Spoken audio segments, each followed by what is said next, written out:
Narudia tena, nimekuambia aliyekufa ni Kristo. Sasa unauliza kwamba eti Mungu Mwenyezi amekufa, wakati ndicho nimekukatalia. Kwa hivyo ungeniuliza, je, unalo andiko Kristo alikufa? Mimi sikatai Kristo alikufa. Kile najua ya kwamba Mungu Mwenyezi hafi. Je, Yesu Kristo ndiye Mungu Mwenyezi?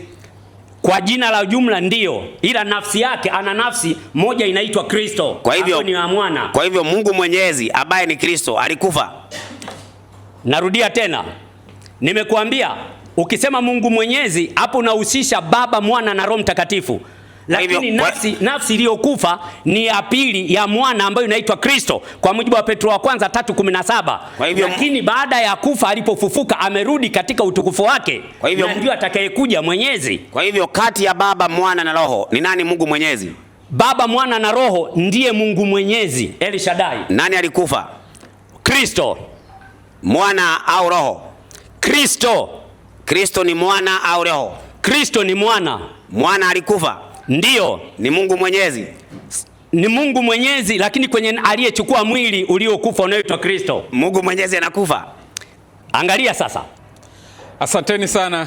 Ni siku nyingine kwamba tunakutana tena hapa kujifunza neno la Mungu, na leo tupo kwenye mdaharo. Tumekuwa na kawaida ya kufanya vipindi hivi kwa ajili ya kuhakikisha kwamba kama watu wa Mungu mwisho wa siku tunakuja kuingia mbinguni tukijua kabisa tulichokuwa tunakiabudu ni sahihi ama si sahihi. Kwa hiyo karibuni sana, na kwa kuanza moja kwa moja Mwalimu Ndacha njoo hapa tunaenda kama mwanzo dakika 10 alafu tunaingia maswali na majibu. Mwalimu Ndacha, karibu sana kwa dakika 10, uje utupelekee mada yetu, utufundishe Mungu Mwenyezi wa Biblia. Utusomee Biblia, vifungu vya kwenye Biblia, utuambie Mungu Mwenyezi ni nani. Karibu sana mwalimu. Asante sana bwana mwenyekiti simulizi, na niwakaribishe wote ambao mtakaofuatilia video hii leo, kesho na kuendelea. Mada yetu inaongelea Mungu Mwenyezi ni nani. Swali hili linaulizwa kwa sababu kuna watu ambao wamefundisha vibaya. Kuna elimu ambaye inaendelea duniani ambaye ni kinyume na Biblia kuhusu Mungu Mwenyezi ni nani. Wengine wakidai ya kwamba Mungu Mwenyezi ni Yesu Kristo. Wale wanaoamini ya kwamba Mungu Mwenyezi ni Yesu Kristo wako katika makosa na wako katika dogma ama mapokeo ya wanadamu. Wale wanaoamini ya kwamba Mungu Mwenyezi ni Baba, Mwana na Roho Mtakatifu bado wako kwenye dogma na mapokeo ya wanadamu. Sasa ningetaka nianzie na kitabu cha Matendo ya Mitume 11 mstari wake ni wa 17. Nikitaka kuanza kueleza ya kwamba Mungu Mwenyezi ni nani. Katika Matendo ya Mitume 11 mstari wake ni wa 17 inasema, basi ikiwa Mwenyezi Mungu amewapa wao karama ile aliyetupa sisi tulio muamini Bwana Yesu Kristo. Kwa hivyo Mungu Mwenyezi ametupa sisi karama kwa sababu ya kumwamini Bwana Yesu Kristo. Kwa hivyo kuna Mungu Mwenyezi na kuna Bwana Yesu Kristo. Kuna Mungu Mwenyezi na kuna Bwana Yesu Kristo. Na ndio maana tunauliza huyu Mungu Mwenyezi ni nani? Nimetoa andiko la kwanza na likaonyesha ya kwamba kuna Mwenyezi Mungu ambaye ametupa karama kwa kumwamini Bwana Yesu Kristo. Tunapokuja katika Ufunuo wa Yohana 21 mstari wake ni wa 22, inasema, nami sikuona hekalu ndani yake, kwa maana Bwana Mungu Mwenyezi na Mwana-Kondoo ndio hekalu lake. Kwa hivyo hapa tunaona kuna Bwana Mungu Mwenyezi na kuna Mwana-Kondoo. Huyu Mwana-Kondoo ningetaka tuone Mwana-Kondoo ni nani alafu ndio tujue mwana kondoo ni tofauti na Mungu Mwenyezi. Katika kitabu cha Yohana 1 mstari wake ni wa 29 inasema, siku ya pili yake amuona Yesu anakuja kwake, akasema, tazama mwana kondoo wa Mungu aichukuae dhambi ya ulimwengu. Kwa hivyo mwana kondoo ni Yesu. Na katika kitabu cha Ufunuo wa Yohana 21:22 inasema kuna Bwana Mungu Mwenyezi na kuna mwana kondoo, ambaye mwana kondoo ni Yesu. Kwa hivyo Yesu yeye sio Bwana Mungu Mwenyezi. Yesu sio Bwana Mungu Mwenyezi. Bwana Mungu Mwenyezi si Yesu. Kwa sababu gani? Tunaona katika maandiko yanaweka Bwana Mwenyezi ama Mungu Mwenyezi ama Mwenyezi Mungu kando na yanamuweka Yesu kando. Tukienda katika kitabu cha Luka 22 mstari wake ni wa 69 inasema, lakini tangu sasa mwana wa Adamu atakuwa ameketi upande wa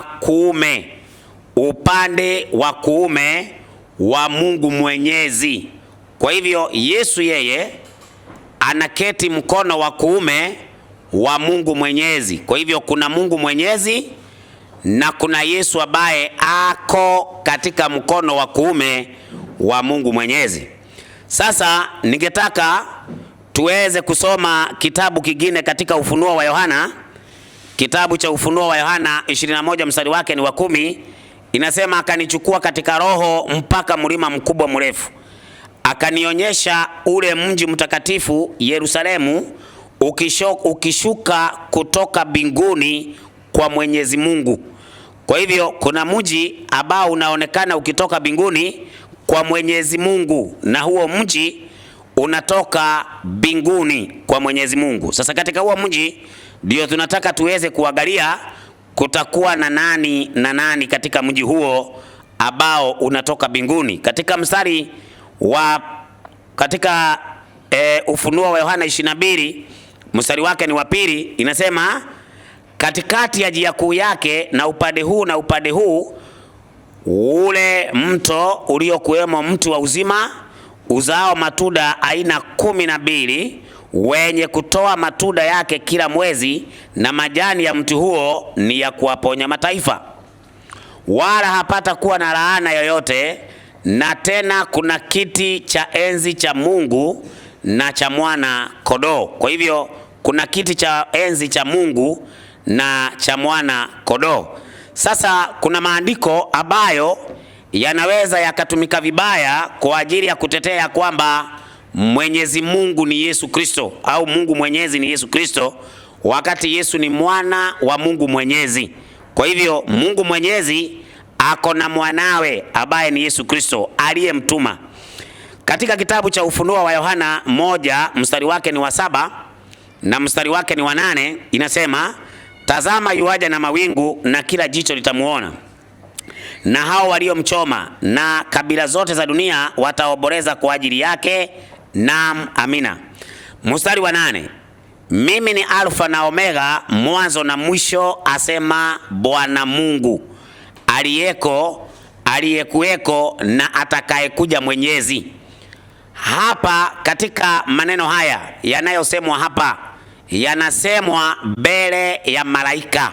Kwa hivyo tunapoogelea aliyekuweko na atakayekuja, haiogelei kurudi kwa Yesu hapa duniani, inamuogelea umilele wa Mungu, sio kurudi kwa Yesu hapa duniani. Na ili uweze kuamini ya kwamba huyu aliyekuweko na atakayekuja, huyu ndiye Mungu Mwenyezi.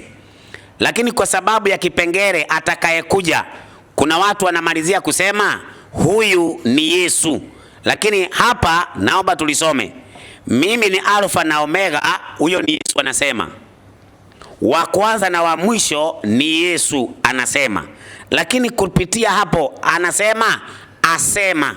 Kwa hivyo Yesu anamnukuu mwenye amesema yeye ni wa mwanzo na wa mwisho.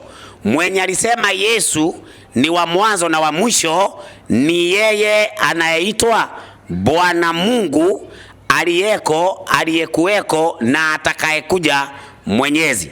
Kwa hivyo Mungu mwenyezi anasema Yesu ni Alfa na Omega.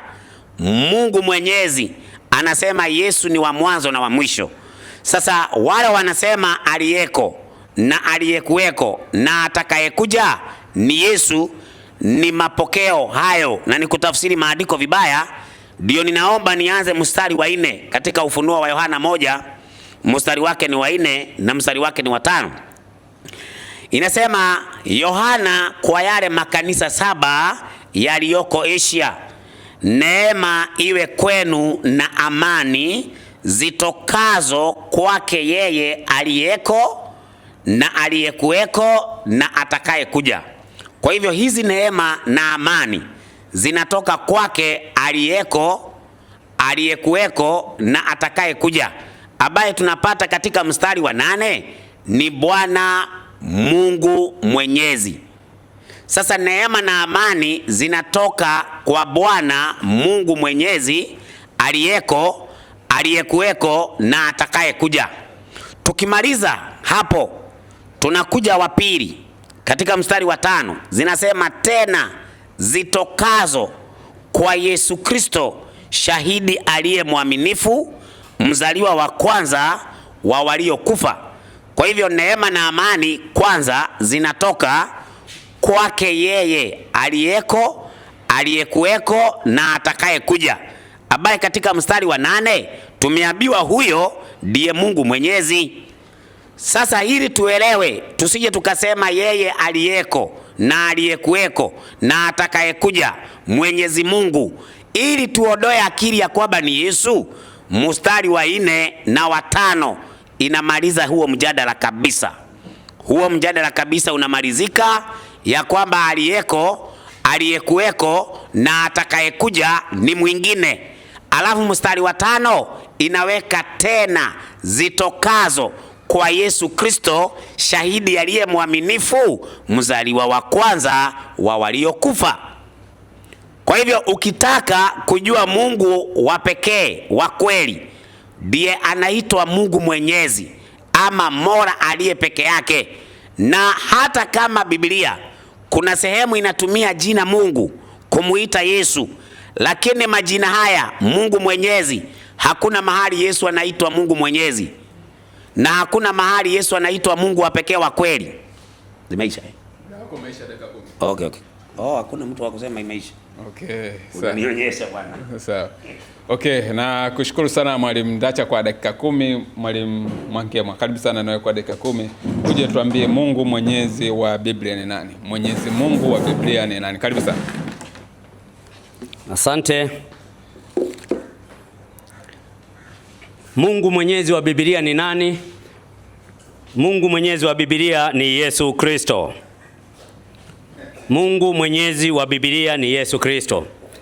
Darasa hili inaonekana wana kawaida ya kucheka tu, lakini hawazingatii hoja. Ninasoma kitabu cha Ufunuo wa Yohana ile sura ya 1, nitasoma mstari wa 7 na wa 8, alafu nitakuja kusoma hiyo 4 na 5. Tuanzie 4 na 5. Kwa nini nimesema hayo? Anasema, Yohana kwa yale makanisa 7 yaliyoko Asia, neema na iwe kwenu na amani zitokazo kwake yeye aliyeko na aliyekuwako na atakayekuja, na zitokazo kwa roho 7 walioko mbele ya kiti cha enzi, walioko mbele ya kiti chake cha enzi, tena zitokazo kwa Yesu Kristo, shahidi aliye mwaminifu, mzaliwa wa kwanza wa waliokufa na mkuu wa wafalme wa dunia, yeye atupendaye na kutuosha dhambi zetu katika damu yake. Huyu ambaye anasemwa katika mstari wa 4 kwamba neema na iwe kwenu na amani zitokazo kwako yeye aliyekuweko na aliyekuweko na atakayekuja.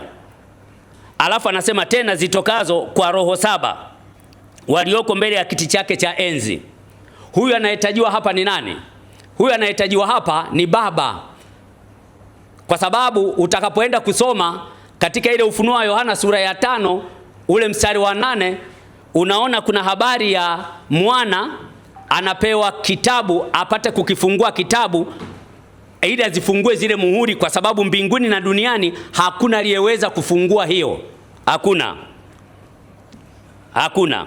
Sasa tunakwenda ule mstari wa 7. Anasema tazama yuaja na mawingu, na kila jicho litamwona, na hao waliomchoma, na kabila zote za dunia wataomboleza kwa ajili yake. Naam, amina. Mimi ni Alfa na Omega, mwanzo na mwisho, asema Bwana Mungu aliyeko na aliyekuweko na atakayekuja Mwenyezi. Katika Kiebrania Mungu Mwenyezi ndo anaitwa El Shaddai. Ukisikia watu wanasema El Shaddai, ujue wanamsema Mungu Mwenyezi. Je, ni nani huyu? Tuko bado kwenye kitabu cha Ufunuo wa Yohana, ninakwenda ile sura ya 22, ninasoma mstari wa 12 na wa 13. Ni nani huyu? Anasema tazama naja upesi, na ujira wangu pamoja nami kumlipa kila mtu kama kazi yake ilivyo. Mimi ni Alfa na Omega, mwanzo na mwisho, wa kwanza na wa mwisho. Hapa anasema tazama naja upesi kumlipa kila mtu. Anayesema maneno haya ni Yesu. Yesu ndio anayesema hapa, wala sio Baba wala sio Roho Mtakatifu. Ni Yesu hapa. Kwa hiyo aliyeko, aliyekuweko, atakayekuja Mwenyezi ni Yesu. Kwa uhakika gani? Twende mstari wa 16. Mimi Yesu nimemtuma malaika wangu kuwashuhudia ninyi mambo hayo katika makanisa.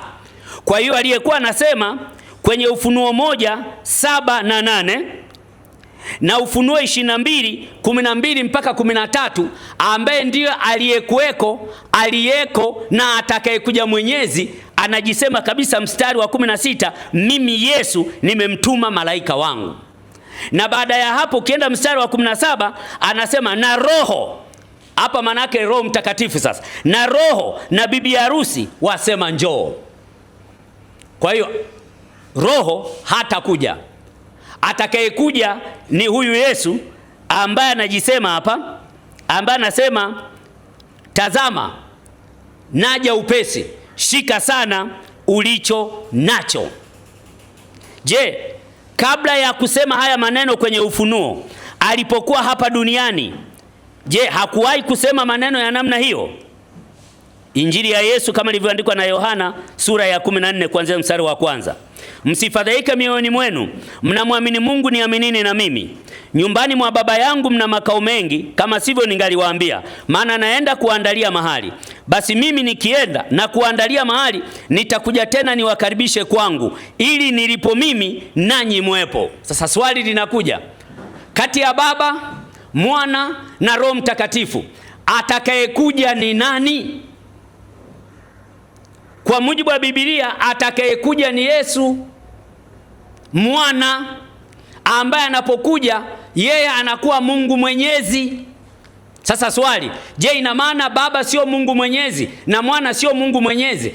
Hapana, wamerudi katika utukufu wao wa kuwa Mwenyezi, lakini katika umwenyezi nafsi ya Mwana, kwa maana Mwana ndio atakuja, ndio anasema naenda kuandalia mahali kwa Baba, nitakuja tena ili nije niwachukue. Ndacha hapa anasema hii iliyosema kwamba atakayekuja Mwenyezi, maana yake ni kule mwisho. Sasa mwisho gani ambako Mungu ambako huyo unayemsema wewe atakuja zaidi ya Yesu? Kwa sababu mambo yote atafanywa na Yesu, kwa sababu Baba haonekani. Baba haonekani. Kwa anayetajiwa hapa kwamba Mungu Mwenyezi ni Yesu. Na kwa nini nimesema maneno hayo? Ni kwa sababu baadhi yenu nyinyi, hasa nikimlenga Mwalimu Ndacha na kundi lako, badala ya kuwafundisha watu unabii ili wamtegemee Yesu kwa kuangalia yale yanayotokea Israeli, wewe Mwalimu Ndacha na kundi lako mnawatazamisha watu yale yanayotokea Marekani na kwa Papa. Alafu watu wa concentrate habari ya Papa ambayo wala sio ya kweli, na ya Marekani mkaacha huku ambako Yesu anasema naja. Na ninarekebisha mawazo hayo ya Mwalimu Ndacha ambayo hayako sahihi. Atakayekuja ni Yesu Kristo ambaye ndiye Mungu Mwenyezi. Sasa alisoma hapa Luka 22:69 kwamba ameketi upande wa kuume wa Mungu. Upande wa kuume wa Mungu, wapendwa, ni nguvu. Ndivyo inavyosema katika Marko ile sura ya 14 mstari wa 62. Anasema tangu sasa mtamuona mwana wa Adamu ameketi mkono wa kuume wa nguvu.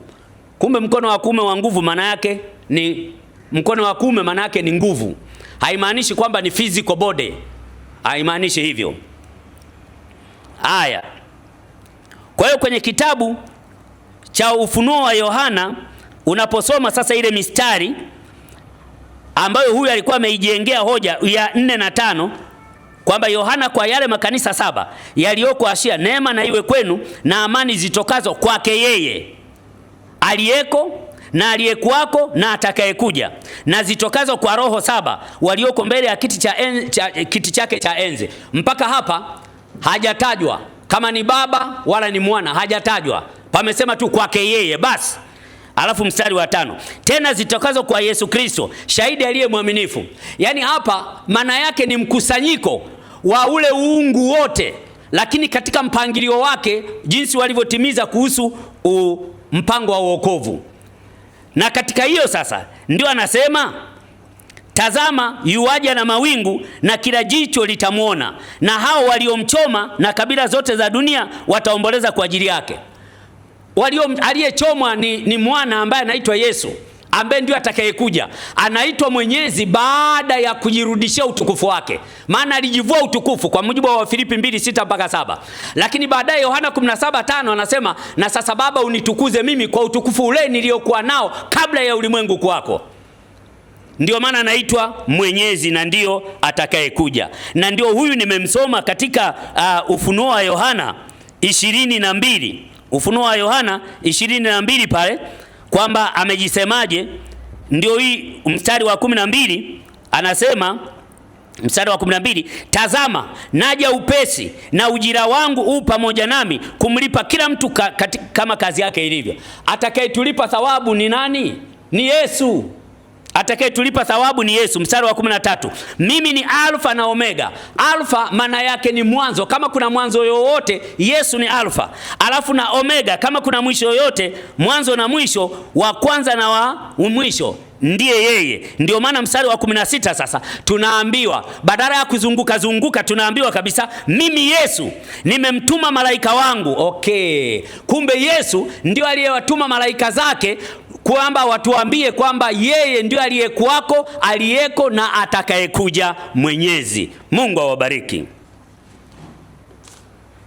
Asante sana Dr. Mwankemwa, lakini nafikiri haina haja ya kwenda mbali kwa sababu ndio tumeshafika ule muda wetu. Tunasema muda wa maswali na majibu. Kama mnaweza, Mwalimu Ndacha karibu sana. Moja kwa moja wewe mwenyewe Mwalimu Ndacha uweze kumuuliza Mwankemwa kwa dakika 10 na yeye atakuuliza kwa dakika 10. Karibu sana.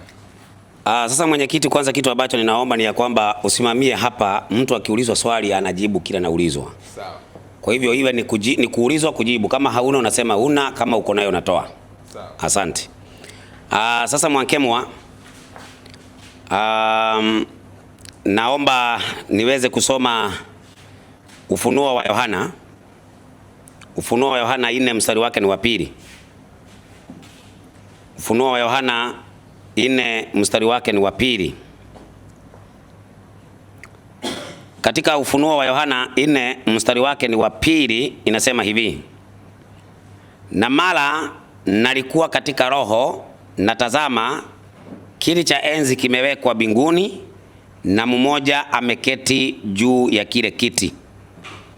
Tunaona ya kwamba katika Ufunuo wa Yohana hapo 4:2 Mwankemwa, kuna mwenye ameketi katika hicho kiti cha enzi na ni mmoja tu, hawajaketi wakiwa wawili ama watatu.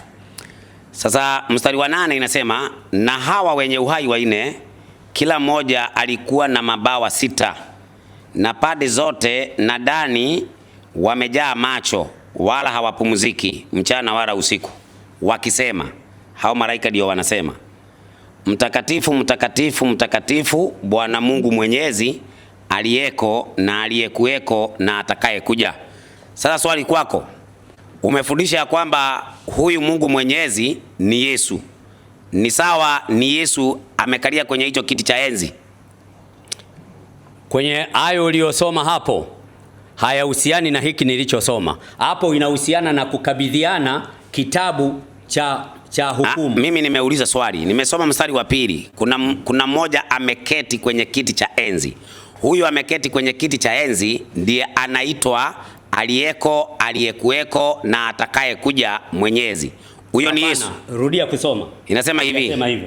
Inasema hivi, mchana na wala usiku wakisema mtakatifu mtakatifu Bwana Mungu Mwenyezi, aliyeko na aliyekuweko na atakaye kuja. Kwa hivyo katika mstari wa 8, Bwana Mwankemwa, Mungu Mwenyezi hapa ni aliyeko na aliyekuweko na atakaye kuja, sawa? Ndio. Na ni yeye peke yake amekalia kwenye hicho kiti cha enzi. Hapo panasema mmoja, nimemwona mmoja ameketi kwenye kiti cha enzi. Ninauliza, tafadhali naomba unijibu swali hapa, na ninaomba mwenyekiti uje hapa kwa sababu nataka nijibu swali lenye nauliza.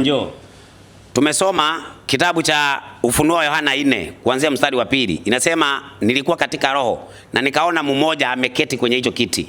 Sasa kwenye hiyo kiti kuna malaika wanasimama hapo, wanasema ni mtakatifu mtakatifu mtakatifu Mwenyezi, Mungu Mwenyezi, aliyeko na aliyekuweko na atakaye kuja. Kwa mujibu wa Mwankemwa, Mungu Mwenyezi ni Yesu. Sasa mimi namuuliza Mwankemwa, huyo mwenye amekalia kwenye hiyo kiti ni Yesu? Ndio. Asante. Haya, ninakuja mstari wa Ufunuo wa Yohana 5. Kisha nikaona katika mkono wake wa kuume wake yeye aliyeketi juu ya kile kiti cha enzi kitabu kilichoandikwa ndani na nyuma, kimetiwa muhuri 7. Sasa huyu mwenye amekalia kwenye kiti cha enzi ana kitabu ameshika. Nikaona malaika mwenye nguvu akihubiri kwa sauti kuu, ni nani astahilie kukifungua kitabu na kuzivuja muhuri zake? Haya, mstari wa 6. Nikaona katikati ya kile kiti cha enzi na wale wenye uhai 4 na katikati ya wale wazee mwana-kondoo amesimama. Alikuwa kana kwamba amechinjwa, mwenye pembe 7 na macho 7, ambazo ni roho 7 za Mungu zilizotumwa katika dunia yote. Akaja akakitoa kile kitabu katika mkono wa kuume wake yeye aliyeketi juu ya kile kiti cha enzi. Sasa Mwankemwa, tunaona hapa kuna mwingine mwana-kondoo ambaye anakuja anafungua kitabu chake yeye aliyeketi kwenye kiti cha enzi. Huyu ameketi kwenye kiti cha enzi umetuambia ni Yesu. Huyu mwana-kondoo ambaye anaenda kufungua hicho kitabu ni nani? Ni Yesu. Haya basi, tunatoka hapo. Haya, tunaingia katika swali lingine. Katika Yohana 17 mstari wake ni 3. Na uzima wa milele ndio huu, wakujue wewe Mungu wa pekee wa kweli na Yesu Kristo uliyemtuma. Tunaona Mungu wa pekee wa kweli ndiye Mungu Mwenyezi ambaye alimtuma Yesu. Huyo Mungu Mwenyezi aliyemtuma Yesu ni nani? Andiko hilo lisoma halisemi Mungu wa pekee wa kweli, Mungu Mwenyezi. Andiko hilo halisemi hivyo. Inasema hivi, na uzima wa milele ndio huu, wakujue wewe Mungu wa pekee wa kweli na Yesu Kristo uliyemtuma. Hapo Mungu Mwenyezi haipo. Rudia swali lako. Kwa hivyo huyu Mungu Mwenyezi sio yule Mungu wa pekee wa kweli? Kwenye Mungu Mwenyezi ukitaka nako nitakujibu. Ndio maana basi haya. Kwa hivyo unataka mahali kuna Mungu Mwenyezi, sawa Haya, tunarudi Ufunuo wa Yohana 5. Ufunuo 1 mstari wake ni 4. Inasema, Yohana kwa yale makanisa 7 yaliyoko Asia, neema na iwe kwenu na amani zitokazo kwake yeye aliyeko na aliyekuweko na atakaye kuja. Huyo ni nani? Ni Yesu. Haya, mstari wa 5. Tena zitokazo kwa Yesu Kristo shahidi aliye mwaminifu. Kwa hivyo hizo neema zinatoka kwanza kwake aliyeko na aliyekuweko na atakaye kuja. Tena zinatoka kwake Yesu Kristo shahidi aliye mwaminifu. Kuna Yesu wangapi? Mmoja. Na katika mstari wa 4 aliyeko na aliyekuweko ni nani? Yesu. Na mstari wa 5 tena zitokazo kwa Yesu Kristo ni nani? Ni Yesu. Na roho 7. Roho 7 pale ni roho zilizokwenda kwenye makanisa. Ni roho 7 za Mungu. Kwa hivyo ina maana ya kwamba inasema hivi Yohana kwa yale makanisa 7 yaliyoko Asia, neema na iwe kwenu na amani zitokazo kwake yeye aliyeko, aliyekuweko na atakaye kuja, na zitokazo kwa roho 7, tena zitokazo kwa Yesu Kristo. Kwa hivyo hii neema na amani zinatoka kwanza kwa aliyeko na aliyekuja, sawa?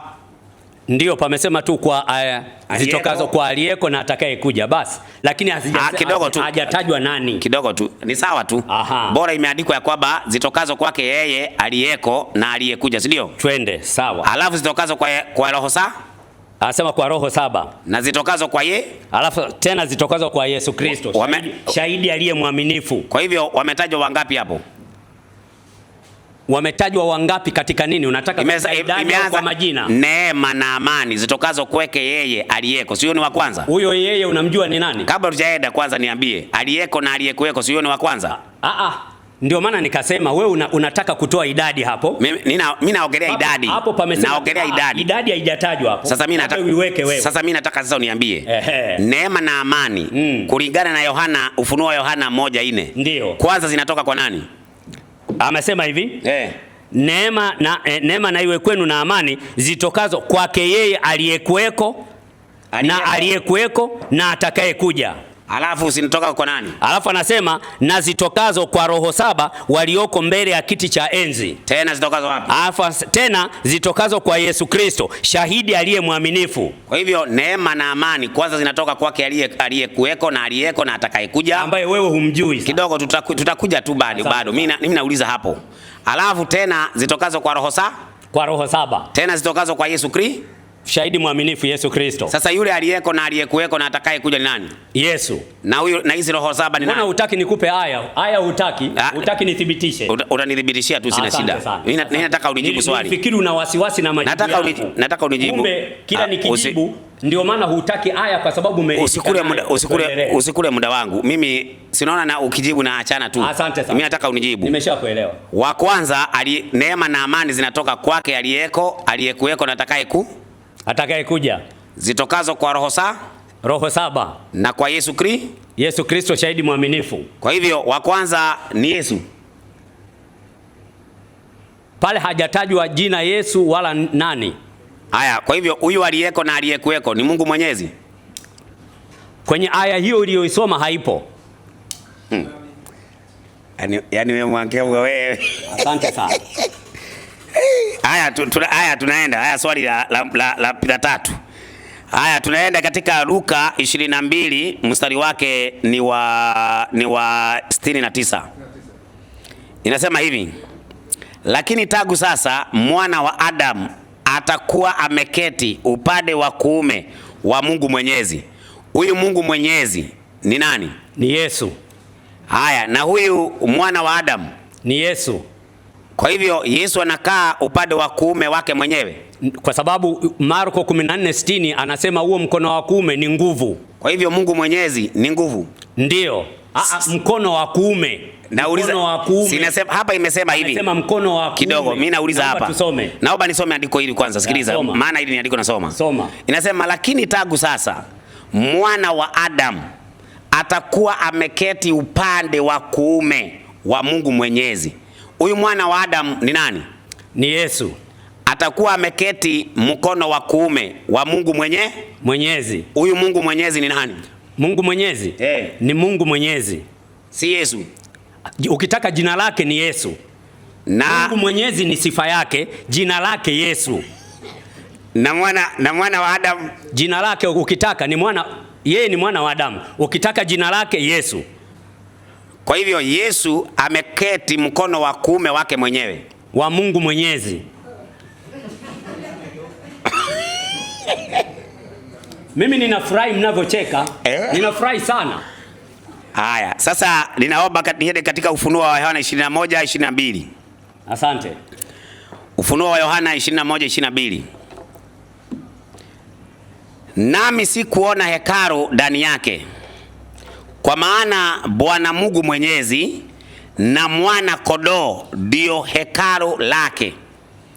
Huyu Bwana Mungu Mwenyezi ni nani? Ni Yesu. Na mwana kondoo ni Yesu. Kwa hivyo kuna Yesu wangapi? Mmoja. Yes. Kweli hii ni patashika. Ni kuchanika. Umeamua. Asante. Ndio bado tupo pamoja hapa na sisi kama Wakristo wote hapa tumewekwa na Yesu. Kwa hiyo tunaendelea. Mwalimu Mwankemwa, ni muda wako na wewe kuuliza maswali kwa Mwalimu Ndacha kwa dakika 10. Majibu yake tafadhali Mwalimu Ndacha, siwe ni Yesu peke yake moja kwa moja. Sawa. Asante sana. Asante sana. Mwalimu Ndacha, nilisoma hapa Ufunuo wa Yohana sura 22 mstari wa 13. Anasema shika sana ulichonacho, naja upesi kumlipa kila mtu kwa kadri ya matendo yake. Huyu anayesema naja upesi, shika sana ulichonacho ni nani? Ni Yesu anasema hivyo, anakuja. Asante sana. Nashukuru. Ulisoma Ufunuo 21:22 kwamba nami sikuona hekalu ndani yake, kwa maana ya Mungu na mwanakondoo ndio hekalu. Kwa mujibu wa Yohana 2:19, Yesu amejiita kwamba yeye ni hekalu na akasema livunjeni hekalu hili nami nitalijenga kwa siku 3. Kwa hiyo unakubaliana kwamba Yesu ndiyo hekalu? Andiko lenye umesoma ni kitabu cha Ufunuo 21:22 ama? Ndio Ufunuo 21:22 ambalo umetoa wewe ukasema, anasema nami sikuona hekalu ndani yake, kwa maana Mungu na mwana kondoo ndio hekalu. Sawa? Naomba nisome andiko kwanza. Soma. Usije ukaniuliza sawa, soma. Inasema hivi, nami sikuona hekalu ndani yake, kwa maana Bwana Mungu Mwenyezi na mwana kondoo ndio hekalu lake. Asante. Kwa hivyo kwa mujibu wa andiko haya ni Bwana Mungu Mwenyezi na mwana kondoo wako wawili. Asante. Kwa mujibu wa Yohana kwako wewe wako wawili. Ni andiko simi. Sawa.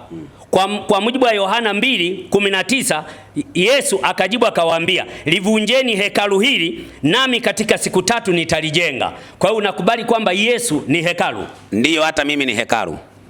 Yesu ni hekalu? Sikatai, ni hekalu ndio. Asante sana. Wapendwa, ndio maana kila alipokuwa nauliza nilikuwa namjibu Yesu, Yesu, Yesu. Ndicho nilichokuwa na maanisha. Kwa mujibu wa Ufunuo 22:16 inasema hivi, mimi Yesu nimemtuma malaika wangu kuwashuhudia ninyi mambo hayo katika makanisa. Mimi ndimi nilie ile nyota yenye kung'aa, shina la Daudi. Unakubali kwamba Yesu ndio aliyemtuma hata huyo malaika? Ndiyo, mimi andiko nimesema ya kwamba mimi Yesu nimemtuma malaika wangu, lakini andiko bado linamalizia. Linasema hivi katika 22 mstari wa 16. Unajua tusiongeze kitu. Inasema mimi Yesu nimemtuma malaika wangu kuwashuhudia nyinyi mambo hayo katika makanisa. Mimi ndimi nilie china na mzao wa Daudi. Hajasema mimi ni Mungu Mwenyezi. Mimi nilikuwa nataka tutafute Yesu ambaye anatuma malaika. Malaika hawatumwi na binadamu. Malaika wanatumwa na Mungu Mwenyezi. Nilitaka tuone kwenye ile Ufunuo 22:13 ambapo pamesema naja upesi na ambaye ni Mungu Mwenyezi, mimi ni Alfa na Omega. Umekubali kwamba ni Yesu. Asante. Nakuja kwenye Ufunuo 4:8. Anasema nikasikia sauti kisema, mtakatifu, mtakatifu, mtakatifu. Naomba uwafundishe watu. Mtakatifu ya kwanza inamhusu nani? Mtakatifu ya pili inamhusu nani? Na mtakatifu ya tatu inamhusu nani? Katika kitabu cha Ufunuo wa Yohana 4 mstari wake ni wa 8, inaogelea mmoja peke yake, haiogelei watatu. Ninaomba niweze kusoma. 4 mstari wake ni wa 8. Inasema hivi, na hawa wenye uhai wa 4 kila mmoja alikuwa na mabawa 6 na pande zote na ndani wamejaa macho, wala hawapumziki mchana wala usiku, wakisema mtakatifu, mtakatifu Bwana Mungu Mwenyezi, aliyeko na aliyekuweko na atakaye kuja. Kwa hivyo zinamuogelea Mungu Mwenyezi ambaye amekalia kwenye kiti cha enzi. Asante. Hiyo mtakatifu, mtakatifu, mtakatifu ulioisoma kwenye Ufunuo wa Yohana 4:8. Je, katika Isaya iko au haiko mtakatifu, mtakatifu, mtakatifu? Ipo. Asante sana. Sasa hiyo mtakatifu, mtakatifu, mtakatifu kama ziko kwa Isaya na kwenye kitabu cha Ufunuo, je, unajua kwamba mtakatifu moja inamhusu Yesu akiwa mwana? Kulingana na wewe nafikiri ni maelezo yako, lakini katika andiko hili Bwana Mwankemwa, tukisoma katika kitabu cha Ufunuo wa Yohana 4 mstari wa 2 nasema, na mara nilikuwa katika roho na tazama kiti cha enzi kimewekwa mbinguni na mmoja ameketi juu ya kile kiti. Huyo mmoja ameketi kwenye kiti cha enzi ndiye anaitwa Mungu Mwenyezi. Ni peke yake, si Yesu bali ni Mungu Mwenyezi amekaa. Asante. Naomba nisome Yohana ile sura Yohana sura ya 12 nitasoma ule mstari wa 40 alafu nikuulize swali kuhusiana na hiyo mtakatifu mtakatifu mtakatifu. Injili ya Yesu kama ilivyoandikwa na Yohana sura ya 12 nitasoma mstari wa nataka nisome pale mstari nasoma mstari wa ninaanza wa 38 mpaka 41, ili litimie lile neno la nabii Isaya alilolisema, Bwana, ni nani aliyesadiki habari zetu, na mkono wa Bwana umefunuliwa nani?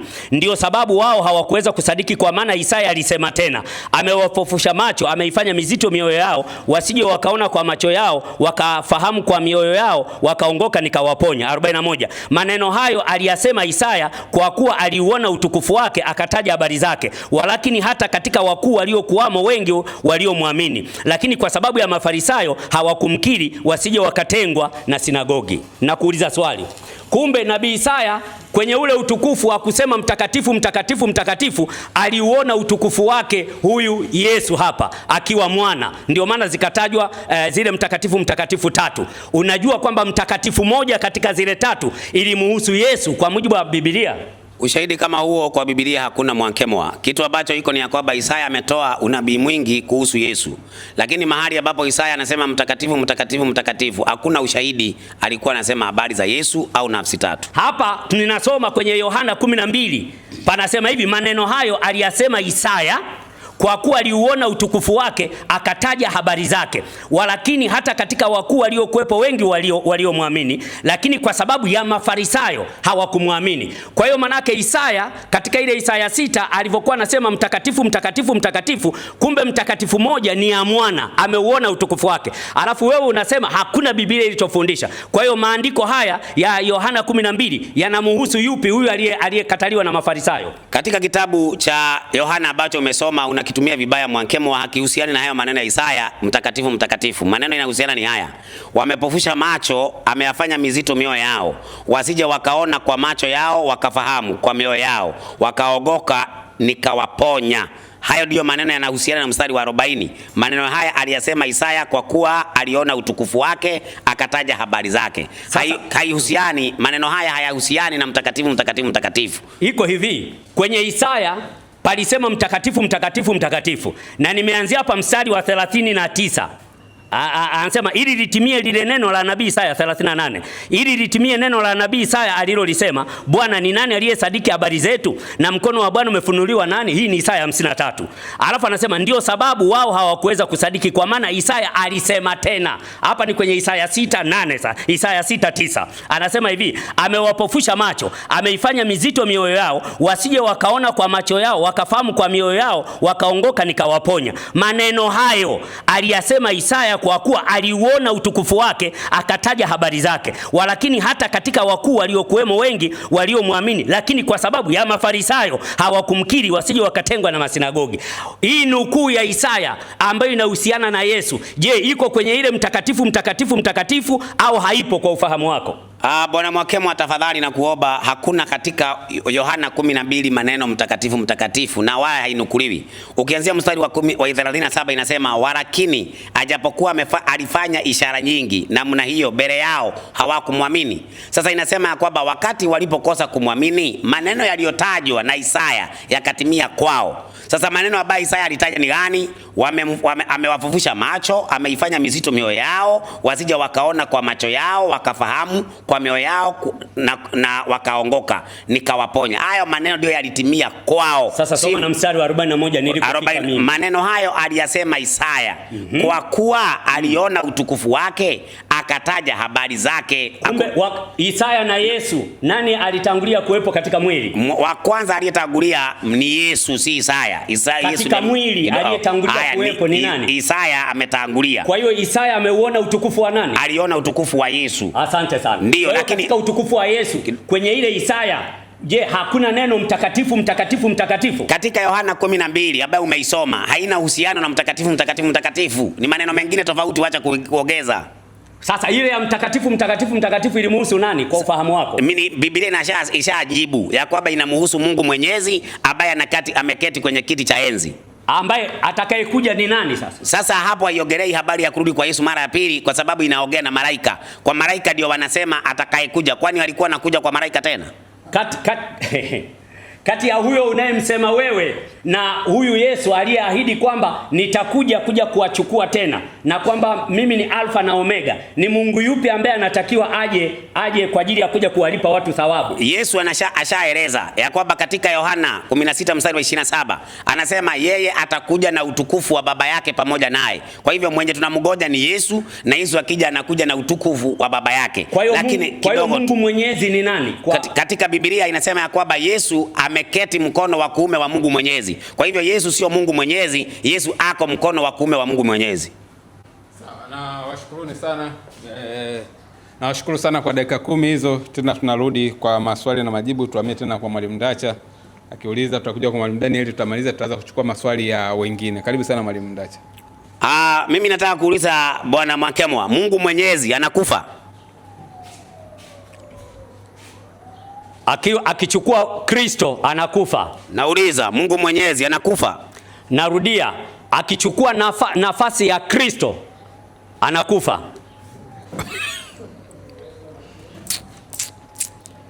Haya. Sasa Mungu Mwenyezi aliyeko na aliyekuweko na atakayekuja, na Yesu Kristo ambaye ni mwana kondoo, ni nani aliyekufa? Aliyekufa ni Kristo, sio Mungu Mwenyezi. Narudia tena, huyo Mungu Mwenyezi kwenye nafsi yake ya Kristo ndio iliyokufa kwa mujibu wa Petro wa kwanza 3:17. Sasa hakuna neno Mungu Mwenyezi pa. Naomba andiko Mungu Mwenyezi ambaye ni Yesu Kristo anakufa. Narudia tena, nimekuambia aliyekufa ni Kristo. Sasa unauliza kwamba eti Mungu Mwenyezi amekufa, wakati ndicho nimekukatalia. Kwa hivyo ungeniuliza, je, unalo andiko Kristo alikufa? Mimi sikatai Kristo alikufa. Kile najua ya kwamba Mungu Mwenyezi hafi.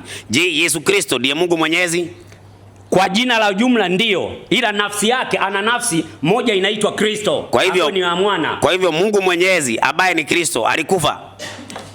Narudia tena, nimekuambia ukisema Mungu Mwenyezi hapo unahusisha Baba, Mwana na Roho Mtakatifu. Lakini nafsi iliyokufa ni ya pili ya mwana ambayo inaitwa Kristo kwa mujibu wa Petro wa kwanza 3:17.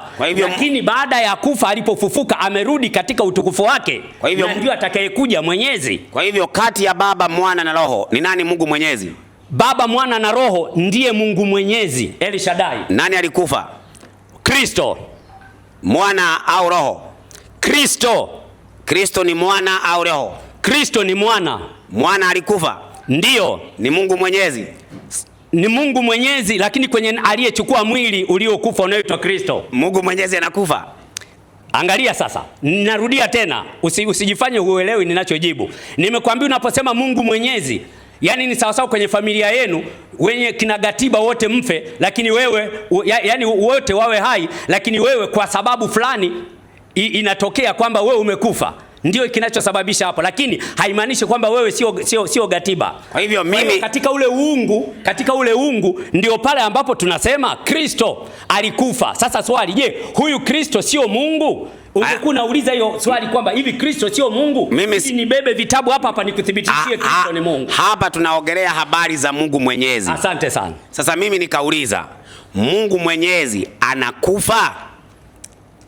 Narudia tena, ukisema Mungu Mwenyezi anakufa, kwa sababu ukishasema Mungu Mwenyezi kuna Baba, Mwana na Roho Mtakatifu. Sawa. Sasa aliyekufa ni Mungu Mwenyezi au ni mwana? Aliyekufa ni mwana. Kwa hivyo Mungu Mwenyezi hakufa. Ndacha mimi naomba unijibu swali. Wewe unasema hivi, ungesema hivi. Katika hiyo uliyosema Mungu Mwenyezi kuna Baba, Mwana na Roho Mtakatifu. Katika hiyo Baba, Mwana na Roho Mtakatifu, katika Mungu Mwenyezi aliyekufa ni nani? Mbona nimesha kujibu na maandiko. Kwani Mungu Mwenyezi ni wangapi?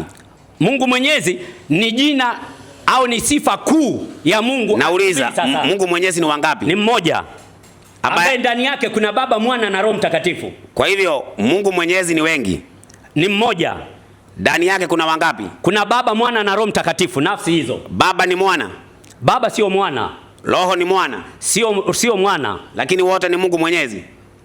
katika ile jina kubwa ni Mungu Mwenyezi, lakini kila mmoja akiwa na jukumu lake. Kwa hivyo baba, ndio maana atakayekuja, hata wewe hapa mpaka tunataka kwenda kumaliza, hutatoa aya kwamba baba ndio atakayekuja ili awe Mungu Mwenyezi. Lakini maandiko yanasema mwana ndio atakayekuja ambaye ndiye Mungu Mwenyezi. Aya, Biblia inasema ya kwamba katika Timotheo wa kwanza 6 mstari wa 16.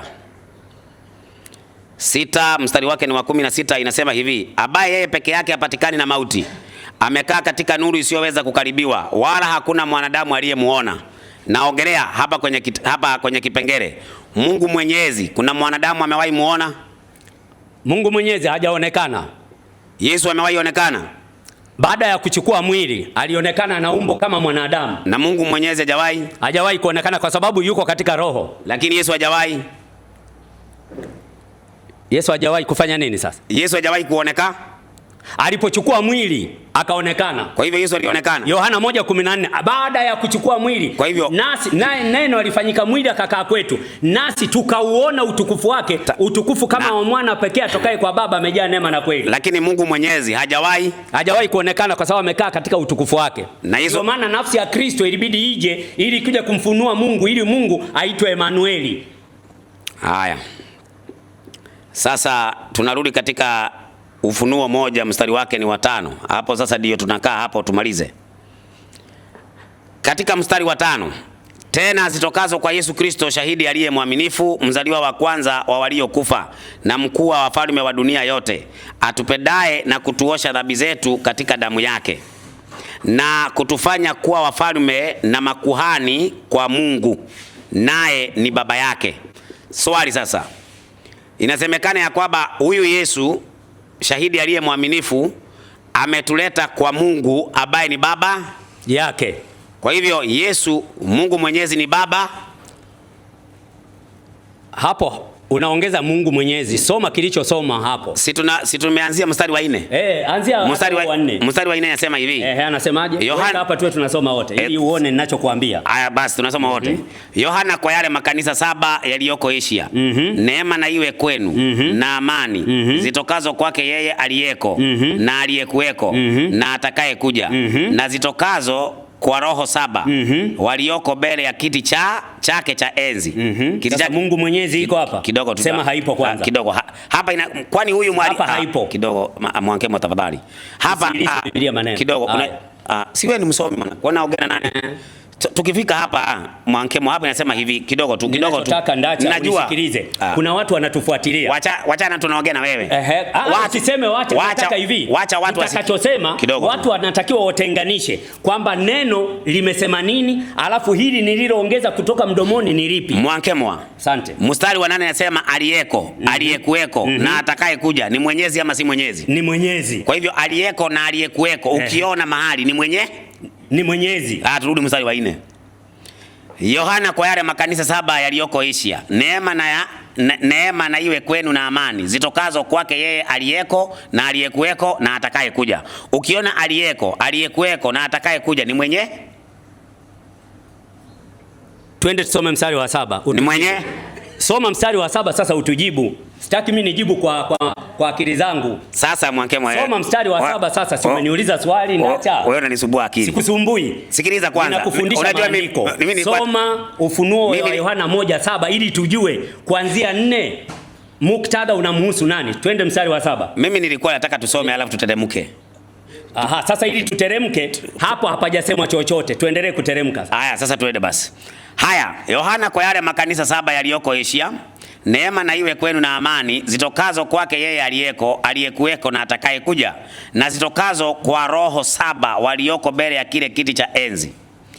Tena zitokazo kwa Yesu Kristo, shahidi aliye mwaminifu, mzaliwa wa kwanza wa waliokufa, na mkuu wa wafalme wa dunia, yeye atupendaye na kutuosha dhambi zetu kwa damu yake, na kutufanya kuwa ufalme na makuhani kwa Mungu, naye ni baba yake. Utukufu na ukuu una yeye hata milele na milele. Amina. Tazama yuaja na mawingu, na kila jicho litamuona. Sasa swali sasa. Malizia aya, malizia. Na kila jicho litamuona. Na kila jicho litamuona. Tulikuwa mstari wa 7, litamuona na hao waliomchoma. Na kabila zote za dunia wataomboleza kwa ajili yake. Naam, amina. Asante sana. Kwa hiyo ulipokuwa nakuuliza swali, kutoka mstari wa 4 mimi nakuuliza swali. Mstari wa 8 utaniuliza wewe, usiuko na dakika zako utaniuliza. Sina kujibu sasa. Nimeuliza nini? Haya. Wewe uliuliza kwamba hapa ni nani? Sasa mimi nauliza hivi. Uliza swali lako. Jamani mnaotufuatilia, niko na rafiki yangu Ndacha hapa. Hapa ndio hii inaitwa kukuru kakara hii. Asante, twende. Sasa hapa inasema hivi, hapa mstari wa 6, na kutufanya kuwa ufalme na mkuu na makuhani kwa Mungu aliye naye ni baba yake, si ndio? Sasa mwenye anatufanya haya yote kwa Mungu ambaye ni baba yake, si ni Yesu? Ndiyo mwana. Ndiyo mwana. Kwa hivyo ni Yesu mwana wa baba. Ndiyo. Haya, alafu ndiye atakayekuja. Ndiyo. Kwa hivyo atakayekuja ni mwana wa nani? Atakayekuja ni mwana wa baba ambaye katika Mungu Mwenyezi ni Mungu Mwenyezi, kwa sababu ndio aliyechomwa. Ndio maana nikataka umalizie somo wewe ulitaka kuikata. Kwamba huyu anayekuja, kwamba tazama yuaja na mawingu na kila jicho lichamuona na hao waliomchoma wataomboloza mbele zake. Kwa hivyo subiri sasa, aliyechomwa ni mwana, sio baba. Kulingana na andiko hili inasema tena zitokazo kwa Yesu Kristo shahidi aliye mwaminifu, mzaliwa wa kwanza waliokufa. Ndio. Huyo ndiye atakayekuja ambaye ndiye Mungu Mwenyezi. Sawa, mimi nashukuru sana kwa dakika hizo 10. Nataka sasa Mwalimu Mwankemwa na wewe umuulize Mwalimu Ndacha kwa dakika 10 zingine. Hii itakuwa ndio mnamalizia, alafu tutawapa dakika 30 za watu ambao watauliza hapa na wengine watauliza mtandaoni. Tutakuwa tumemaliza kipindi chetu. Asante sana Mwalimu Ndacha. Katika Ufunuo sura ya 1 mstari wa 7 mpaka wa 8 anasema, tazama yuaja na mawingu na kila jicho litamuona na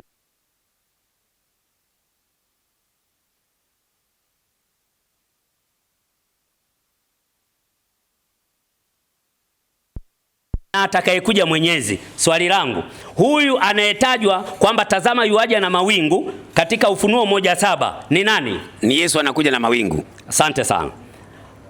Huyu anayetajwa kwenye Ufunuo 1:8 anayesema mimi ni Alfa na Omega, mwanzo na mwisho, asema Bwana Mungu aliyeko na atakayekuja Mwenyezi ni nani?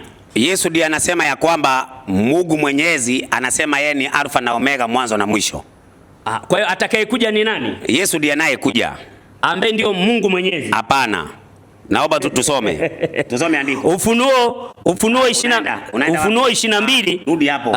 Kuna swali nitaka kukuuliza. Unataka turudi pale? Sasa tugeta. Ngoja. Asante.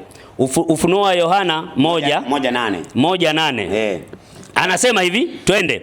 Mimi ni Alfa na Omega, mwanzo na mwisho, asema Bwana Mungu aliyekuweko na atakayekuja. Sasa ni nani huyu? Sasa kulingana mimi hapa Mwankemwa. Kulingana na wewe. Naomba unisikilize sasa. Uone kama ina make sense, Asante. Mimi ni Alfa na Omega, Yesu ndiye anasema. Mwanzo na mwisho, Yesu anasema. Lakini anasema mwenye anasema hayo maneno. Asema Bwana Mungu aliyekuweko na atakayekuja. Kwa hivyo yule anayesema Yesu ni Alfa na Omega, mwanzo na mwisho, ni Bwana Mungu aliyekuweko na atakayekuja. Ndio maana katika kitabu hicho cha Ufunuo 1:1 inasema ufunuo wa Yesu Kristo aliyopewa na Mungu. Kwa hivyo Mungu Yesu Kristo akampa nani? Kwa hivyo akampa malaika. Asante. Kwa hivyo sasa tusomee Ufunuo 22:16 ili tuende tumalize hapo. Ufunuo wa Yohana 22 ile 16, kwamba tujue kwamba aliyekuwa anaongea hapo kwamba malaika aliyekuwa anamsema ni Mungu Mwenyezi ni nani. Naomba nisomee mwenyewe hapa, hii hapa. Soma mwenyewe. 16 Mimi Yesu nimemtuma malaika kuwashuhudia ninyi mambo hayo katika makanisa. Mimi ndimi niliye shina la uzao wa Daudi, aliye nyota yenye kung'aa ya asubuhi. Kwa hiyo Yesu ndio amemtuma malaika, si ndio? Ndio. Asante. Amemtuma malaika ili malaika aje tuambie kwamba yupo atakayekuja ambaye ni Mungu Mwenyezi, si ndio? Andiko alijasema hivyo. Hapo unaongeza. Kutoka kule tulikotoka sasa. Inasema hivi. Katika kitabu cha inasema hivi. Hii hapa. Ufunuo tulikuwa tunasoma Ufunuo wa Yohana. Tumeenda mbali. Tunaweza fungua kaa na hii hapo alafu tufungue nyingine hapo. Fungua hapo nyingine. Nifungue fungua Ufunuo wa Yohana 1:7 na 8. Sasa Mwankemwa. Ufunuo 1:7 na 8. Zamu yangu. Hapa lazima anasema hivi. Tutaelewana tu. Na hapa lazima tuelewane. Kabisa. Hapa tutaelewana tu hapa. Anasema hivi, tuanzie 7. Tazama yuaja na mawingu na kila jicho litamwona na naam, amina. Tumesema huyu ni Yesu. Sawa? Huyo ni Yesu anarudi. Asante sana. Tuko 8. Mimi ni Alfa na Omega, mwanzo na mwisho, asema Bwana Mungu aliyeko na aliyekuwako na atakayekuja mwenyezi. Huyu ni nani? Yesu ndiye anasema Bwana Mungu mwenyezi aliyeko na aliyekuweko, anasema Yesu ni Alfa na Omega. Aha. Haya, Ufunuo 22 mstari wa 12 mpaka wa 13. Tazama naja upesi na ujira wangu u pamoja nami kumlipa kila mtu kama kazi yake ilivyo. Mimi ni Alfa na Omega, mwanzo na mwisho, wa kwanza na wa mwisho. Huyu ni nani anayesema hapa? Huyu ni Yesu anasema. Aha. Kwa hiyo huyu atakayekuja ambaye amesemwa hapa kwenye Ufunuo 1:8 atakayekuja, kumbe tunakubaliana ni Yesu, sawa? Mimi sijakataa tangu mwanzo ya kwamba Yesu ndiye atakayekuja. Ambaye ndiye Mungu mwenyezi. Hayo ndio unalazimisha, lakini Yesu anasema kidogo tu Mwankemwa. Yesu anasema mimi ni Alfa na Omega, mwanzo na mwisho. Anasema Bwana Mungu mwenyezi. Kwa hivyo Bwana Mungu mwenyezi anasema Yesu ni Alfa na Omega. Ndio nikakwambia hivi, katika Ufunuo wa Yohana 1:1 inasema ufunuo wa Yesu Kristo aliyopewa na Mungu. Sasa atakayekuja ni nani? Ndacha tusaidie. Mimi sikatai, ni Yesu atakuja. Yesu yupi sasa? Yesu yupi atakayekuja? Hakuna Yesu wawili, Yesu ni mmoja. Mimi si kama Yesu ni mmoja. Kwa hiyo maana yake ndio huyo mwenyezi atakayekuja, kwa sababu angekuepo mwingine. Haiongelei ila kusema aliyekuweko na atakayekuja. Kidogo tu, aliyekuweko na atakayekuja. Hapa wanaongea na malaika. Malaika hakuna wakati ati Yesu alikuwa ameenda akakuja kwao tena. Sasa ile kitu ambayo iko hapa inaongelea umilele wa Mungu mwenyezi. Sasa ile kitu ambaye mimi na wewe tunafaa kuelewana na wewe hapa ni ya kwamba huyu Mungu mwenyezi aliyeko na aliyekuweko ni nani? Kwa sababu Yesu anamnukuu. Sasa Yesu anamnukuu, anasema mimi ni Alfa na Omega, mwanzo na mwisho. Asema yule ambaye anasema maneno hayo, Yesu anatuambia ni Mungu mwenyezi, na huyo Mungu mwenyezi ni aliyeko na aliyekuweko na atakayekuja. Na sasa wewe ukisema huyu Mungu mwenyezi aliyeko na aliyekuweko na atakayekuja, mstari wa 5 unakataa. Iko hivi, Ndacha, nimekuuliza kwamba atakayekuja ni nani? Sasa kama unaongea, kwa sababu atakayekuja mwenyezi hii hapa, mimi ni Alfa na Omega mwanzo. Ufunuo 12 hii naja upesi. Ama ni gani? Ile ya Ufunuo 1:8. 8 ndio hii hapa. Hii ni Ufunuo 22. Naitaka ya 8 ndio hii. Naitaka Ufunuo 1:8. Hii ndio hii hapa. Anasema hivi, mimi ni Alfa na Omega, mwanzo na mwisho, asema Bwana Mungu aliyeko, aliyekuweko na atakayekuja mwenyezi. Wakati kwenye Ufunuo 22:16 maandiko yanasema mimi Yesu nimemtuma malaika wangu kuwajulisha ninyi mambo hayo katika makanisa. Na wakati katika ni Yesu katika Yohana 14:6, Yohana 14:1 na 2 aliyesema kwamba ninapaa kwenda, nitaenda kuandalia mahali, alafu nitakuja. Ndio maana nikakuuliza, kwa mujibu wa maandiko haya atakayekuja anayebeba sifa ya mwenyezi ni nani? Kwanza kitu ya kwanza ungejibu tu kwanza ni nani, alafu ndio utoe maelezo. Mimi unaniuliza hivi, atakayekuja, Yesu anaposema naja, unaona naja upesi, sawa? Lakini inapokuja aliyeko, aliyekuweko na atakayekuja, hapo si Yesu brother, kwa sababu kidogo. Ndacha, sikiliza. Naomba sikiliza rafiki yangu. Si Yesu nimekujibu. Haya, ni nani? Ni Mungu Baba. Wapi andiko limesema ni Mungu Baba? Haya, tuanzie mstari wa 3. Na wapi ambapo Mungu Baba aliwahi kuahidi kwamba nitakuja? Tuanzie mstari wa kwanza. Tunaanzia mstari wa kwanza. Ndio hapa. Tunasoma. Haya, nisome Ufunuo wa nani? Ufunuo wa Yesu Kristo aliopewa na Mungu. Kwa hivyo kidogo hapo. Sasa hii ufunuo ni wa nani? Amesema ufunuo wa Yesu Kristo aliopewa na nani? Aliopewa na Mungu. Kwa hivyo kuna Mungu ambaye amempea Yesu nini? Hapa anasema kuna Mungu ambaye amempa Yesu Kristo ufunuo. Ndio. Kwa hivyo Yesu anapoongea anamnukuu vile Mungu mwenyezi amesema. Basi. Kwa hivyo Yesu sio Mungu mwenyezi. Ndicho hicho sasa nikakwambia, ili tujue kwamba Yesu sio Mungu mwenyezi, iko ahadi ya Mungu mwenyezi kuja, kwamba tazama anakuja. Sasa nikataka kujua kati ya huyo wewe unayemsema na mimi huyu ambaye nimemthibitisha kwamba ni Yesu, huyo unayemsema wewe, wapi aliwahi kuahidi kwamba angekuja kama alivyoahidi Yesu? Yes, sasa Yesu anapoahidi anasema naja upesi, anawaambia watu, lakini hii aliyekuweko na atakaye kuja. Tusome Ufunuo 4 mstari wake ni wa 8. Uone kama ni watu wanaambia hapa. Inasema hivi, na wale wenye uhai 4 na kila mmoja alikuwa na mabawa 6 na pande zote, na ndani wamejaa macho, wala hawapumziki mchana wala usiku, wakisema mtakatifu mtakatifu Bwana Mungu Mwenyezi, aliyeko na aliyekuweko na atakaye kuja. Sasa nikuulize, hawa wenye uhai 4 wako wapi? Hapa ni maono ya mbinguni haya. Wako wapi hapa? Wanasemea hii maneno wakiwa wapi? Wako mbinguni. Sasa ikisema atakayekuja, kwa sababu huu ni mrejeo wa Isaya. Hakuna, mimi nataka unijibu hapa. Hapa inasema na hawa wenye uhai 4 kila mmoja alikuwa na mabawa 6 na pande zote, na ndani wamejaa macho, wala hawapumziki mchana wala usiku, wakisema mtakatifu mtakatifu Bwana Mungu Mwenyezi. Ni mtakatifu 3, mbona unasoma 2 tu? Mtakatifu mtakatifu mtakatifu Bwana Mungu Mwenyezi, aliyeko aliyekuweko na atakaye kuja. Sawa. Hawa wenye uhai 4 wanasema wakiwa wapi? Hapa wakiwa kwenye maono aliyokuwa anayaona Isaya mbinguni. Hawa wenye uhai 4 wako duniani ama mbinguni? Hapa maana yake wako mbinguni. Ndio maana wanasema atakaye kuja. Atakuja wapi na wako mbinguni? Atakuja kwa sababu hapa ilikuwa inaongelea kipindi cha Yesu kuja. Subiri sasa. Ndio ile ya sikiliza Ndacha sikiliza. Ndacha si usikilize basi. Ndio maana kwenye Isaya 6 nikakwambia Isaya 6:3 tayari kulishasemwa mtakatifu mtakatifu mtakatifu. Alafu akaja. Alipokuja ndio ile Yohana 12:38 mpaka 41 kwamba Isaya aliuona utukufu wake. Tayari hapo amekuja. Alafu kuna hii sasa ambayo inarudi mbinguni kukuonyesha kwamba kile kilichosema na Isaya kimerudia tena. Hoja yetu hapa iko kwa huyu ambaye anasema atakuja Mwenyezi, mbali ya Yesu Kristo tuliyemsoma ni nani? Wewe unamsema tu sasa, lakini usemi ni nani?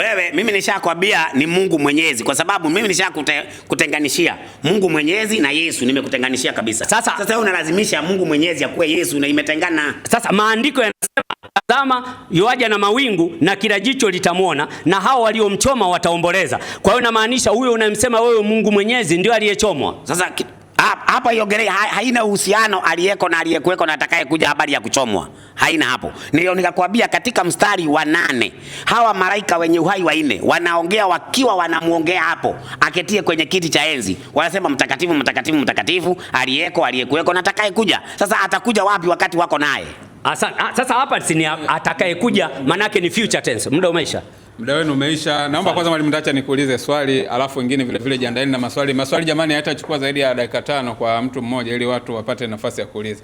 Mwalimu Ndacha, Mwalimu Mwankemwa wakati akielezea kwamba akiulizwa Baba ni nani anasema Yesu, Roho Mtakatifu ni nani ni Yesu, Mwana ni nani ni Yesu, umekuwa ukishangani kama unaonyesha kwamba hiki kitu hakipo sahihi. Lakini mimi nitaka nikusomee maandiko hapa ambayo unaona kabisa hapa Mwalimu Mwankemwa anachoongea ni kitu sahihi kabisa. Baba ni Yesu, Mwana ni Yesu na Roho Mtakatifu ni Yesu. Kwanza Yesu lenyewe jina tumelipata wapi? Sawa, kabla hatujafika huko tunaanzia kitabu cha Yohana 14 mstari wa 26. Yohana 14 mstari wa 26 anasema, lakini msaidizi Roho Mtakatifu ambaye Baba atamtuma kwa jina langu atawafundisheni kila kitu na kuwakumbusheni yote niliyowaambieni. Jina la huyo aliyekuwa anaongea ni nani? Na huyo Roho Mtakatifu ambaye anatuma tutamuita kwa jina gani? Kwa sababu anatumwa kwa jina la huyu mwongeaji. Kwanza kitu ya kwanza bwana simulizi, nafikiri wewe nitakujibu, maana unaweza ukaelewa kuliko Mwankemwa. Katika Matendo ya Mitume 4 mstari wa 7 simulizi inasema hivi, walipowaweka katikati wakawauliza, kwa nguvu gani na kwa jina la nani ninyi mnafanya haya? Sasa huyu ni mtu ambaye alikuwa ameponywa. Sasa wanauliza anaponywa kwa jina la nani? Si ati ya kwamba anaponywa tu na kutamka jina Yesu. Ni nguvu na mamlaka ya Yesu. Sasa hiyo ikitumika nguvu na mamlaka ya Yesu, linatumika jina. Kwa hivyo huyu Roho Mtakatifu anapokuja, Yesu anasema nitamtuma kwenu. Hiyo ndio maana yake. Kwa jina langu. Sasa hiyo jina ni Yesu anatuma yeye. Kwa hiyo lile jina maana yake huyo Roho Mtakatifu atakuwa amekuja kwa jina la Yesu. Maana yake ataitwa Yesu. Si ataitwa Yesu. Ni kama wewe ni kutume ama utumwe na Mama Samia Kenya. Utaenda kwa jina la nani? Utaenda kuitwa Samia? Hapana. Alafu Sawa, Yohana tena hapo hapo Yohana 17:11 anasema, wala mimi simo tena ulimwenguni, lakini hawa wamo ulimwenguni, nami naja kwako Baba Mtakatifu, kwa jina lako ulilonipa. Kwa jina lako ulilonipa. Kwa hiyo huyu anayeongea ana jina, lakini amepewa. Hilo jina lilopewa ni nani? Na hilo jina tusemeni la nani? Ndio nikakwambia hivi, hata Musa wakati anapotumwa kwa Farao, anaambiwa wewe nitakufanya Elohimu kwa Farao. Yesu Musa hakuenda kuitwa ati Yehova huko kwa Farao, lakini alikuwa na nguvu na uwezo mwingi, sawa, ambaye amepewa. Sasa Yesu anasema nimepewa mamlaka yote duniani na mbinguni. Sasa hiyo uwezo na mamlaka ambazo Yesu wako nazo, ndizo anasema kwa jina lako ulilonipa. Si name ile ya kutaja. Manake jina lilopewa Yesu ni nani? Kwa sababu anasema kwa jina lako ulilonipa. Jina lilopewa ni nani? Ndio nikakwambia hapa, ndio hili nilikuwa nimemjibu Mwankemwa. Katika Waibrania 1 mstari wake ni wa 4. Inasema hivi, amefanyika bora kupita malaika kwa kadiri jina alilolithi lilo tukufu kuliko lao. Kwa hivyo Yesu ana jina ambalo amerithi. Si jina Yesu amerithi, hapana. Ukikonya mstari wa 8 inasema, lakini kwa habari za mwana asema, kiti chako cha enzi Mungu. Hili ndilo jina Yesu anarithi. Sawa, sasa mimi narudi kwenye Mathayo 1:21 ambapo tunatajiwa kabisa jina hilo ambalo amepewa Yesu. Yesu sana anasema jina lile lilonipa. Amepewa, anasema naye atamzaa mwana. Malaika anaongea na Yosefu kwamba naye atamzaa mwana. Ni Mathayo 1:21. Naye atamzaa mwana, nawe utamuita jina Yesu. Maana hili ni jina limetoka mbinguni, apewe huyo mtoto. Hilo ni la kwake, si ati ya kwamba amerithi la mwingine, ni la kwake. Sasa wewe ni ukizaliwa na mama yako, si alikuita simulizi? Ndio. Ama kama ile jina aliitwa. Sasa wewe jina lenye umerithi la baba yako ni hilo simulizi, ama ni baba yako ana jina lake? Lile la baba. Na sasa utasemaje wewe umerithi jina la baba yako wakati wewe ukizaliwa ulipewa jina? Sasa Yesu alipopewa, alizaliwa alipewa jina lake. Ndio unaona katika kitabu cha Isaya 30 mstari wa 4 inasema jina lake aliyeumba na jina la mwanawe. Kwa hivyo mwana na jina lake na baba na jina lake. Sawa, kwani huyu Yesu kuitwa Yesu ameanzia akiwa ulimwenguni au kabla hata hajazaliwa na Mariamu alikuwa anaitwa Yesu? Wakati amezaliwa na Mariamu ndio anapewa hilo jina Yesu. Unatea Yesu kwa maana katika Waibrania hakuna jina Yesu. Alikuwa anaitwa Yashua, lakini baba yake anaitwa Yawe. Kwamba kabla ya hapo, kabla hajazaliwa na Mariamu, yeye aliitwa nani? Kabla hajazaliwa na Mariamu, mimi naona katika kitabu cha Wakorintho wa pili nafikiri 10 mstari wa 4 anaitwa Kristo. Maana anasema alikuwa na mwamba ambao uliowafuata na mwamba ule ulikuwa ni Kristo, ama jina Masihi alikuwa anaitwa huko nyuma. Okay. Lakini jina Yesu limekuja kutumika tu, na si Yesu ninasema Yashua. Ndio lilikuwa linatumika. Ndio limekuja likaletwa likakuja Yesu. Sasa Yesu ni jina lake, mwana wa Mungu. Lakini amerithi jina la baba yake. Unaona Lakini tukikuja katika ile lugha, ile jina linarudi kwa Yahwe. Sawa Shua anaokoa. Kwa hivyo Yesu anaitwa mwokozi. Sasa wakati anapokuja katika kitabu cha Waibrania amerithi jina, ili jina Mungu ndio Yesu amerithi ambalo linafaa kutumika na baba yake. Sawa sawa. Sawa, basi tunaendelea sasa, tunaingia kipindi cha maswali na majibu. Sihitaji kuclarify chochote hapa, maana nimetuhumiwa. Okay, tunaingia muda wa maswali na majibu.